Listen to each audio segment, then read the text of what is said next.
হরে কৃষ্ণ। রাধে রাধে বন্ধুরা, গিরিধারী গোপাল সোনা চ্যানেলে তোমাদের সবাইকে সুস্বাগতম। তোমরা সবাই কেমন আছো? আশা করি তোমরা সবাই ভালো আছো গোপাল সোনা কৃপায়। আর তোমাদের গোপাল সোনাও অনেক অনেক ভালো আছে। আজকে সোমবার, সকাল থেকেই ভগবানের সেবা পূজা দিয়ে কিন্তু আজকের ভিডিওটা শুরু করলাম। আর আজকে তোমাদের সাথে ভগবানের সেবা পূজাটা শেয়ার করছি, কারণ আজকে একটু উঠতে দেরি হয়ে গেছিলো। রাতে ঘুমোতে দেরি হওয়ার জন্য সকালে উঠতে দেরি হয়ে গেছে, যেহেতু মঙ্গল আরতি আজকে করতে পারিনি। তাই জন্যই কিন্তু আজকে তোমাদেরকে গোপুসোনার সেবা দেখাচ্ছি। এই যে আমার গোপুসোনা দেখতেই পাচ্ছ, শুয়ে আছে। ওকে আগে 3বার হাতে তালি দিয়ে ঘুম থেকে তুলবো আস্তে আস্তে করে। তারপরে ওকে স্নান করাবো, শৃঙ্গার করাবো। তারপরে ওকে কিছু ভোগ লাগিয়ে আমি আরতি করব। আর গোপুসোনার সেবা ভিডিও তোমাদের সাথে কিন্তু অনেক দিন হয়েছে শেয়ার করা হয়নি ঠিকঠাক। আজ অনেক দিন পরে কিন্তু গোপুসোনার সেবা, মানে সকালের যে সেবা, ওকে ঘুম থেকে তোলা কিংবা ঘুম পাড়ানো কিংবা ওকে চান করানো, এই সমস্ত ভিডিও কিন্তু তোমাদের সাথে অনেক দিন হয়েছে কিন্তু শেয়ার করা হয়নি। এখানে গোপুসোনার জল রেডি করে নিয়েছিলাম। জলে একটু অগরু দিয়ে আর তুলসী পত্র দিয়েছি। যেহেতু পুষ্প মানে ফুলের খুব টানাটান, মানে তেমন ফুল নেই, তাই জন্য আর জলে পুষ্প দেইনি। যখন বেশি ফুল থাকে তখন কিন্তু জলে ফুল দেই। আর এখানে গোপুসোনাকে মধু মাখিয়ে চান করাচ্ছি। আর গোলাপ জলটাও ফুরিয়ে গেছে, না হলে জলে গোলাপ জলও আমি কিন্তু ব্যবহার করি। এখানে গোপুসোনাকে কিন্তু আমি মধু মাখিয়ে নিচ্ছিলাম ভালো করে। গোপুসোনার নাম সংকীর্তন করতে করতেই কিন্তু গোপুসোনাকে মানে মধু মাখানো, গোপুসোনাকে স্নান করানো, এই সমস্ত করছিলাম। আর এই সমস্ত করতে বেশ ভালোই লাগে। মাঝে মধ্যে মনটা যখন খুব ভালো থাকে, ভগবানের নাম করতে করতেই, ভগবানের সেবা করতে খুবই ভালো লাগে। গোপুসোনাকে একটা ছোট্ট গামলার মধ্যে বসিয়ে ঠান্ডা জলে স্নান করাচ্ছি। এখন তো গরম পড়ে গেছে, তাই আর গরম জলে স্নান করাই না। যখন শীতকাল আসে তখন কিন্তু গোপুসোনাকে গরম জলেই স্নান করাতে হয়। গামছা দিয়ে ওর গা হাত পা মুছিয়ে দিচ্ছি। আমার ছেলে কিন্তু এখনও ঘুম থেকে ওঠেনি, যেহেতু ওর বাবা এসছে তাই জন্য। ওর পাশে মোটামুটি কেউ একজন শুয়ে থাকলে ও কিন্তু শুয়ে থাকে, কিন্তু যখন আমি একা থাকি, মানে আমার সাথে যখন থাকে, ও কিন্তু খুব তাড়াতাড়ি উঠে পড়ে।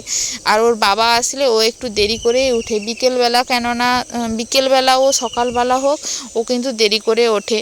আর ও উঠলে থাকে আমার সাথে, কিন্তু কি বলতো, একটু ভগবানের সেবা করতে দেরি হয়। এই জিনিস টেনে নেয়, ওই জিনিস টেনে নেয়। যাই হোক, গোপুসোনাকে তো সমস্ত ভগবানের চরণে পুষ্প তুলসী কিন্তু অর্পণ করে নিয়েছি। আর গোপুসোনাকে আজকে একটা একদম সুতির জামা পরিয়েছি। আর ঝুরি ভাজা ছিল, ঝুরি ভাজা দিয়ে আজকে ভোগ লাগিয়েছি। ফলমূল নেই তেমন একটা, জানি না কবে আসবে, বাজার গেলে হয়তো নিয়ে আসা হবে। আর এখানে ধূপ আর প্রদীপ দিয়ে কিন্তু গোপুসোনাকে আমি এবারে কিন্তু আরতিটা করে নেব। সকাল সকাল ভগবানের সেবা পূজা করলে সারাদিনের মনটা খুব ভালো থাকে, কিন্তু যেদিনটা একটু দেরি হয়ে যায় সেদিনটা না কেন জানি না কেমন কেমন লাগে। মনে হলো আজকে যেন কি জানি কি মিস হয়ে গেল, এই রকমই কিন্তু মনে হয়। মঙ্গল আরতি করলে কিন্তু মনটা খুব শান্তি দেয়, যে না আজকে ভগবানের সেবাটা ঠিকঠাক টাইমে উঠে ভগবানকে দিতে পেরেছি। না, রাধে রাধে বন্ধুরা, এখন বাজে প্রায় 6টা 36 সন্ধ্যা।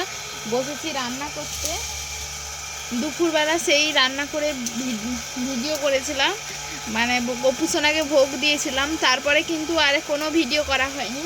এখন বসেছি রাতের বেলা আবার রান্না করতে। আলু পটল সয়াবিন দিয়ে একটা ঝোল রান্না করব। এক তরকারি অন্যই কিন্তু হবে। আজকে মানে কি বলবো, অনেক কাজই পড়েছিল, অনেক কথা তোমাদের সাথে আছে। রান্নাটা করে ফেলি, তারপরে বলবো আজকে সারাদিন কি করলাম না করলাম দুপুরের পরে।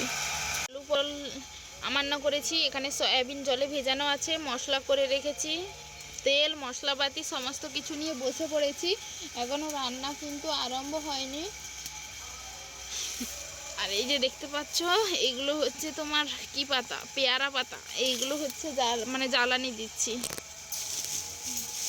এইগুলো তেমন ভালো একটা জ্বলে না, ধোঁয়া হয় একটু। ধোঁয়া হলেও কিছু করার নেই, জ্বালানি তো দিতে হবে। এইগুলো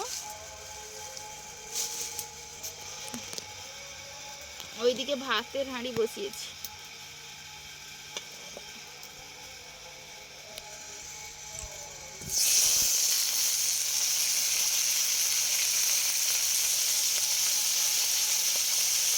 আলু পটলগুলো তেল লবণ আর হলুদ দিয়ে একটু ভাজা করছিলাম। পটল আলু একটু না ভাজলে না তেমন একটা তরকারি এরকম একটা জলসা জলসা ভাব থাকে, পটলের জন্য ভালোই লাগে না। যাই হোক, একটু তেল দিয়ে আলু পটলগুলো ভেজে একবারে মশলা একদম তুলে দেব। আদা বাটা, জিরে বাটা, ওইখানে টমেটো পেস্ট করে রেখেছি, একবারেই তুলে দেব।